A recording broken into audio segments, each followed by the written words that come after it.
No one could have described the message of punk in general as it starts out more concisely than Karl Marx did in that statement. What a great phrase. The ruthless criticism of everything existing. Also in there is a little hint of Michael Bakunin. The destructive urge is also a creative urge. And essentially you have the politics of punk. It's an assault, an all-out assault on business as usual, on society, on the state, on religion, on the family. All of the sacred cows are subjected to the withering, truth-seeking gaze of punk. By the time Crass came along, very early in this, like 77, 78, they're saying punk is dead. But that was a positive statement because they were saying that version of punk is dead. Let's not believe in a false idol. Let's not just be rhetorical revolutionaries. Yes, that's right. Hard case, that is just another trick for that for the countrymen say. Bubblegum rock and plastic chases. Your boss edition, but my bits on the manners. Sorry for yes, Brian Mark the Clash. I'm a revolutionist, just for cash. I become a fashion like hippie used to be. I can't be a do it wrong me. Punk is dead. Punk is dead. Punk is dead. Punk is dead. Punk is dead. Punk is dead. Punk is dead. Punk is dead. Punk is dead. One of the key edicts of Crass was there is no authority but yourself. Not only is there no authority but yourself, but in reality there is nothing but yourself.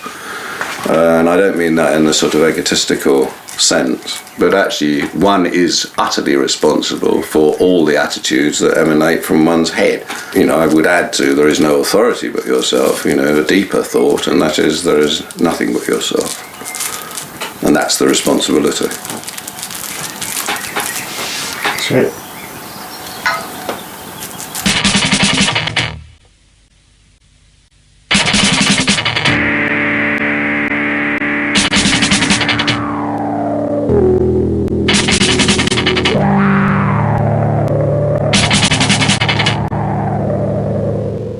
People like the Pistols and the Clash, who on the surface appeared to be saying rather similar things, but actually they also were exceedingly ambitious. They were full of intent, and that ambition and intent was to basically benefit by and through commodity culture.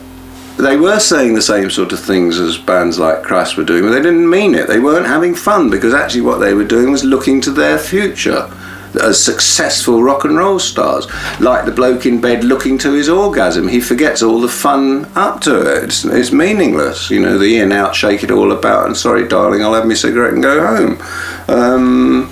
That's not, well, that is sex, and if you know, and that is an aberration. Well, we came up actually not saying anything particularly different, but we were having fun.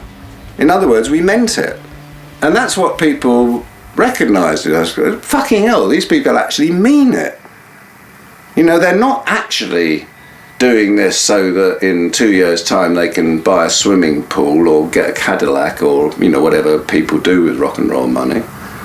They must mean it, you know, and that was the force. If punk was gonna mean something real, it had to do what it was talking about. It had to live the life it was singing about in its song. That example of Crass and their press to push people forward through Stop the City, animal rights activism, through the anti-war activism, all of these things provided an example for those of us across the sea.